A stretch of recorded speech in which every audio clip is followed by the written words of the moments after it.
Silence. It feels safe, doesn't it? Controlled, mature. The smart choice for someone who just doesn't want trouble. So when someone crosses a line, a subtle comment, a look, the impulse is to say nothing. You tell yourself it's not worth reacting, that responding would only make things worse, that silence will diffuse it. And sometimes it does. But sometimes it does the opposite. Sometimes your silence doesn't calm the situation. It clarifies it. Because to the wrong person, your silence isn't maturity. It's information. It answers a question they were already asking themselves. How far can I go? And once that's answered, what follows isn't emotional. It's deliberate. Your silence just told them exactly what they needed to hear. This isn't about winning arguments or raising your voice. It's about something far more subtle. It's about the unsettling power of silence and why staying quiet can cause certain people to push even further. This doesn't happen with everyone or in every situation. It's a dynamic that plays out with specific types of people, often when power is unequal. And it's not driven by anger. It happens because silence changes the social equation. It removes friction and feedback, creating a vacuum. And human behavior doesn't stay neutral in a vacuum. While some fill it with restraint, others fill it with escalation. Suddenly, your calm behavior is misread as hesitation. Your restraint is seen as an opening. The goal isn't to look back and ask, why did this escalate? It's to recognize that quiet, pivotal moment when your silence shifted how you were treated, and it all began. We're all taught the same rule. If you don't react, it stops. It sounds reasonable, mature, like emotional intelligence in action. And with people who respect limits, it works. Your silence signals disinterest. No conflict, no attention, no reward. So the behavior just fades away. But predators are not wired this way. They don't interpret your silence as neutrality or calm confidence. They read it as data. When there's no reaction, they don't assume nothing happened. They assume something happened internally and you chose not to respond. So instead of stopping, they slow down. They watch more closely, adjusting their behavior not emotionally, but strategically. Because for them, no reaction doesn't end the interaction. It begins the assessment. They aren't asking themselves, should I stop? They're asking something far more important. What happens if I go further? When a boundary is crossed and you say nothing, we assume the message is neutral. That silence means calm, maturity. But that's not how it's read on the other side. When a predator crosses a line and meets silence, they don't think they didn't notice. They think they noticed and chose not to respond. That distinction is critical because your silence is communication. It answers the question already in their mind. Not, are they upset, but what will it cost me if I do this again? And silence gives a very specific answer. The cost is unclear or low. To a predator, a delayed cost feels like no cost at all. So silence doesn't resolve the interaction. It freezes it, giving them time to study you. Not emotionally, analytically. They're not judging your character. They're assessing risk. And when risk is undefined, escalation feels reasonable. Not malicious, not personal, just possible. Predators don't escalate emotionally. They escalate logically. While most people assume escalation comes from anger or impulse, the reality is far colder. It's a calculation. Every interaction updates a mental equation. What did I try? What happened after? What did it cost me? When silence follows a boundary violation, that equation changes. Quietly, the perceived cost drops. And when the cost drops, escalation stops feeling risky. To a predator, this doesn't feel aggressive. It feels efficient. Why stop at a small push if nothing pushes back? In their mind, they aren't crossing lines. They are testing new limits. And each time nothing happens, those limits move further away. What looks like cruelty from the outside often feels like permission from the inside, because predators don't ask themselves, is this wrong? They ask something much simpler. Can I do this again? And when the answer keeps coming back unclear, escalation stops feeling dangerous. It starts feeling normal. Escalation rarely arrives all at once. It doesn't start with aggression. It starts with increments. A second interruption. A joke that lands just a little sharper than the last one. A comment that tests your tone. A step closer than necessary.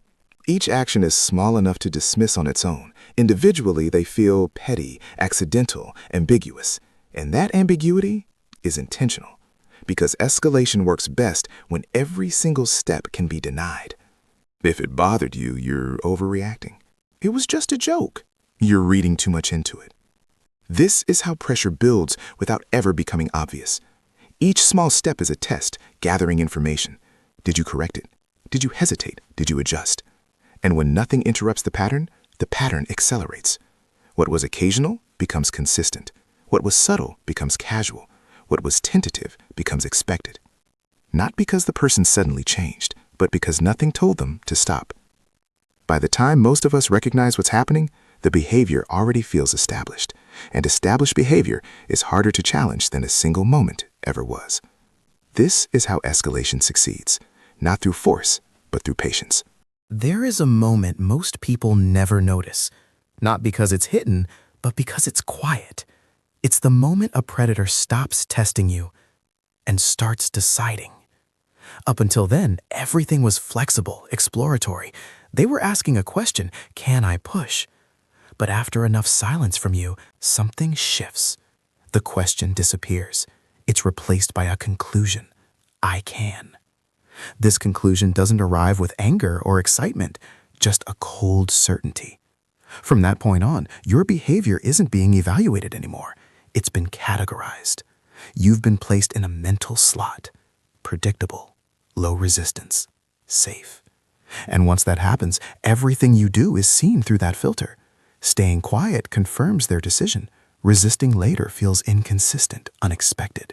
And that inconsistency triggers their resistance, not their respect. This is why late boundaries fail more often than early ones. You're no longer just interrupting a test.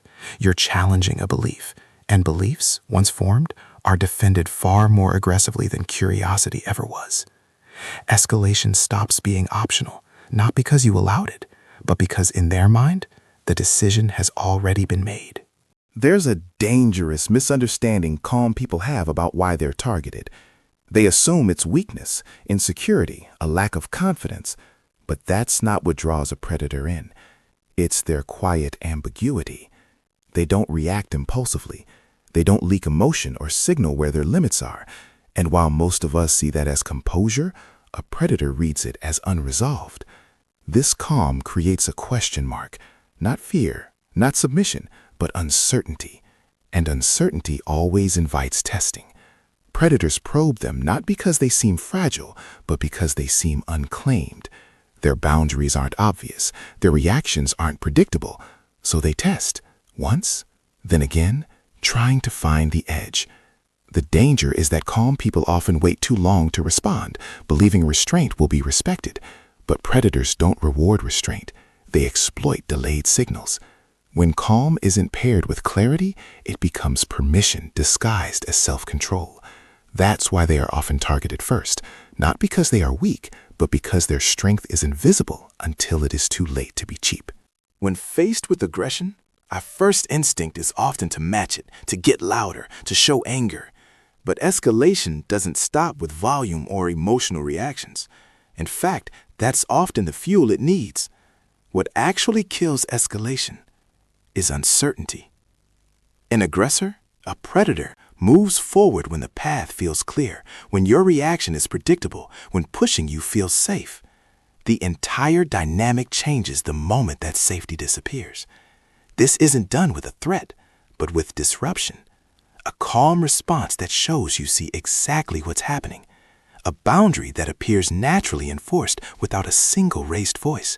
A presence that doesn't rush, justify, or overreact.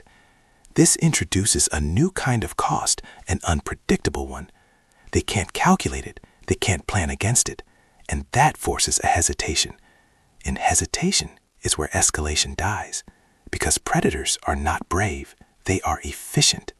When pushing you is no longer cheap, when the situation stops rewarding them, their interest simply fades.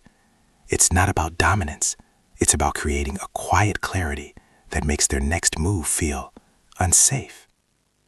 The real danger doesn't arrive with a bang. It seeps in quietly, long after a decision has been made. Most people never see it start. They only feel the pressure once it's already built. But that pressure isn't sudden. Escalation is earned. It's earned through silence, through hesitation, through every missed signal. The test always comes before the crisis.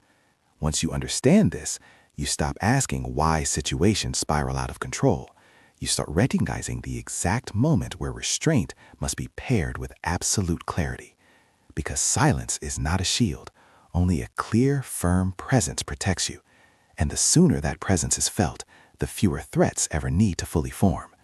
This is about learning why some people are pushed while others are left alone. It's about recognizing patterns before they harden into consequences, so you can stop reacting late and start moving early, because the mind under threat always reveals itself first.